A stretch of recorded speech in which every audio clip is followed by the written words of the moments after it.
Hi. Hi, Sandy. So I have Britt Dowdy on the left and Joel Flores on the right, and then both are running for the president of the Nmft, the Newport Mesa Federation of Teachers, and you're both teachers, right? So I just think it's great to talk about teaching a little bit rather than to talk about union business, because frankly, you don't want to give away a lot of secrets if there are secrets about union business. So I just think that might be better.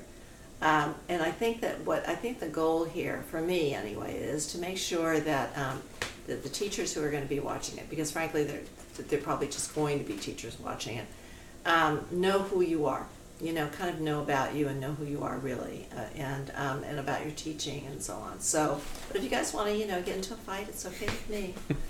Okay, so yeah. So, Britt, I think I'll start with you. Okay, so why don't you tell us a little bit tell them a little bit about yourself. So, right now, I teach at Tewinkle Middle School. I teach primarily 8th grade science and 7th grade science or 7th grade math as needed by the schedule. I've been there for 7 years. I've been in the district 10 years total. Also served as an assistant principal at Estancia. Was a TOSA in the district office working with all the high school math teachers. And prior to that, I taught in mainly mathematics for 7 years in Long Beach and at a J. Sarah Catholic High School. My wife teaches at Davis as a 3rd grade teacher, and we have 3 children in Fountain Valley schools. You have twins, right? Twins in 6th grade and a boy in 4th grade, yes. Oh my gosh. Mm-hmm. I remember when those twins were born, Mm-hmm. seriously. So, and where were you born? I was born in a small town outside of Chattanooga, Tennessee, and I grew up in a rural mountain coal mining town in Virginia, near Tennessee and Kentucky. Wow. Went to Georgia Tech and then came out west. So when did you arrive here? How old were you? So you were like 20. It was my first job out of college, right? Okay. Yeah. Okay, Joel. So Hi. Tell us a little bit about you. All right, so I've been a teacher for 20 years. Right now I teach at Back Bay High School. But 20 years ago, I actually, right out of college, I got an emergency credential, and I taught in Santa Ana Unified School District for about a year and a half, and then got over to Newport Mesa with the help of Scott Polson, and he recruited me. And I was at Adams Elementary School there for a few years, and then from there I went to Estancia, and I taught adult education, and I had my administrative credentials, so I also was a night administrator for adult ed. And let's see, I actually left the district, took a leave of absence, and for 1 year I worked for Nmft full-time, and then the second year I went and I worked for the Nurses Union and organized throughout Southern California, and then came back, and I've been at Back Bay High School for the last 3 years. Yeah. So and you both you held union jobs clearly. So Yes. Britt, what was yours? So when I went back to Tewinkle, I've been either a site rep or a executive board member for 6 of those years. I've been on the executive board as the vice president for intermediate schools the past 4.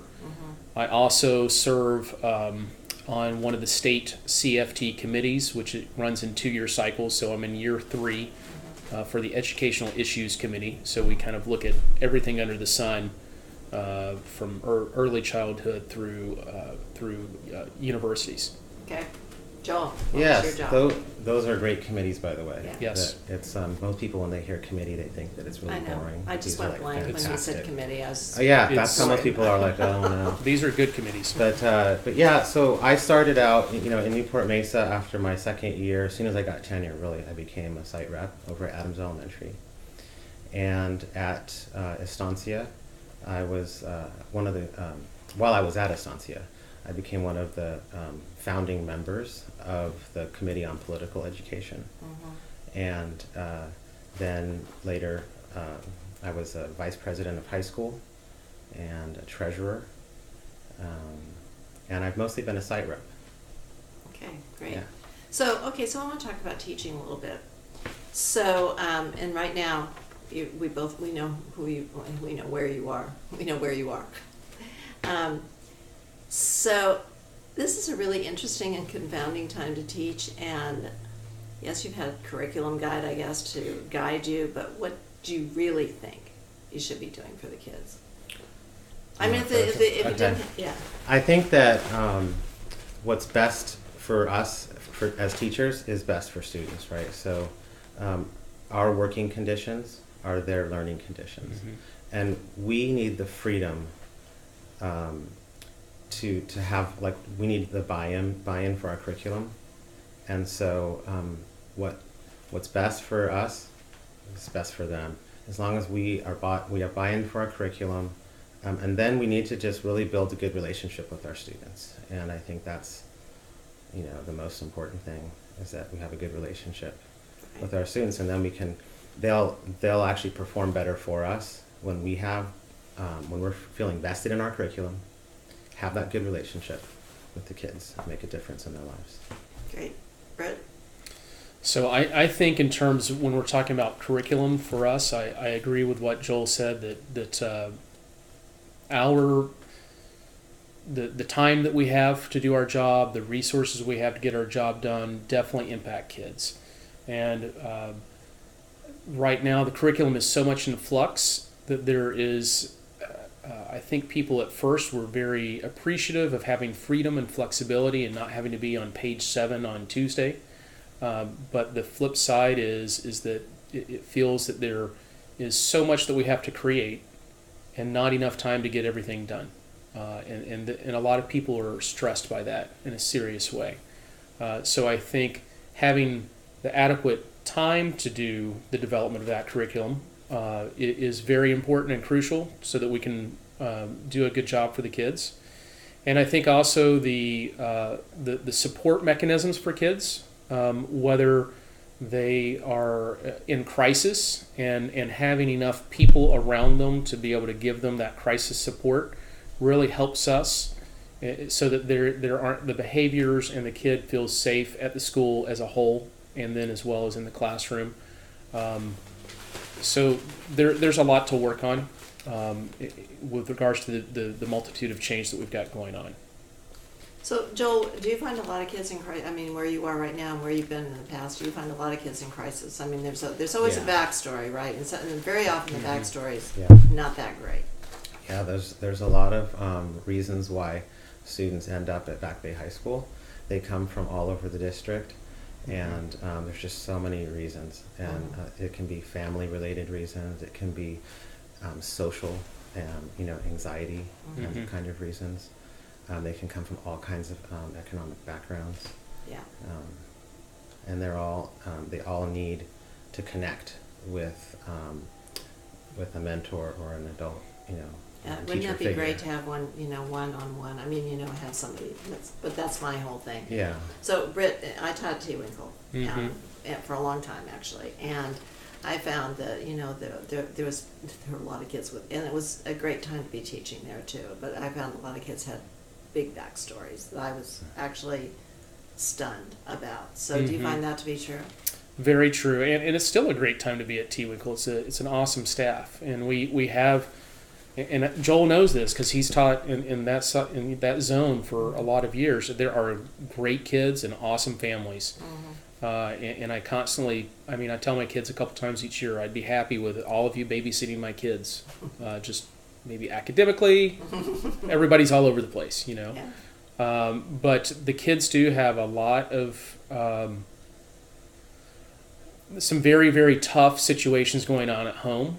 That we don't always think about, but I know that if there were enough emotional supports there to help those kids, and enough other ancillary student services, it would help significantly. Yes. And the kids' behaviors really are, for the most part, when you think about holistically everything, they're awesome. The kids are awesome there, and they do a great job.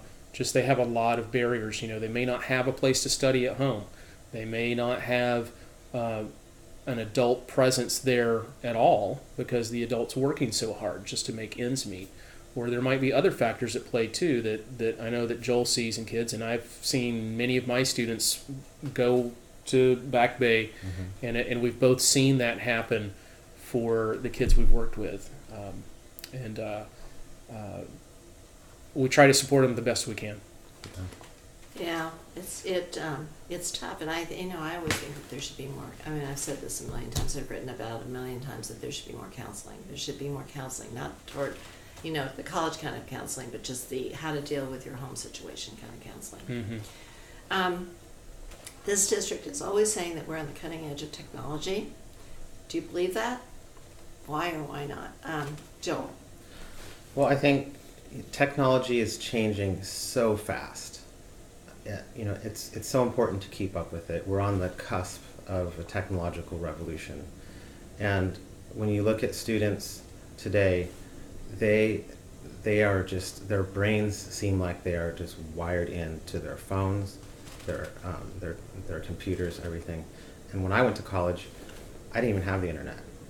And so I think sometimes we can feel like maybe threatened by technology, like, put your phones away. And then there's a way to embrace technology too, where you can tell your students, like I do in my class, you can have your phone out, but it has to be to help you get your work done. So I think the district is moving in a direction of, bring your own device and to embrace that.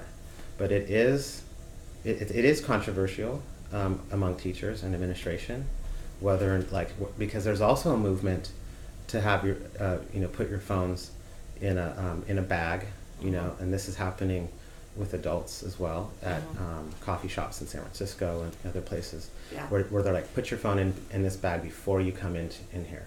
And schools are doing that too. So it's kind of like, and I don't want to focus just on phones, and I'm just saying that technology is moving so fast, and we have to decide that we need to be able to use it to the benefit of students, so that they themselves can be on this exciting cusp of a technological revolution. Right. Britt? I think that the district has made a strong effort at building in the infrastructure and making sure there's Wi-Fi in the classrooms and enough electrical power for labs, etc. Do you guys have Wi-Fi? Available It's in all the classrooms in the district? No. Yeah, as far as I know, yeah. To my knowledge, Wi-Fi is pretty much universal across the district at this point. Sorry, I interrupted you. That's okay. But there's also the other flip side of the hardware issue. For example, a survey was done coming classroom to classroom at my school a few weeks ago, and was asked, how old is your computer? And the main one that I'm using for the students to project stuff, it's like, well, this is a hand-me-down business computer from someplace, and it's been in this room for 3 years, so I don't know how old it is. It's at least 6 or 8 years old. And the laptop that I use is about 6 years old and doesn't run as smoothly as it should. It does what I need it to. So I don't think you can say that that is cutting edge. And I think that if we are can I just interrupt you? Yes. Hold that thought. Remember Yes. what you're going to say next, because we're going to have to stop for a second.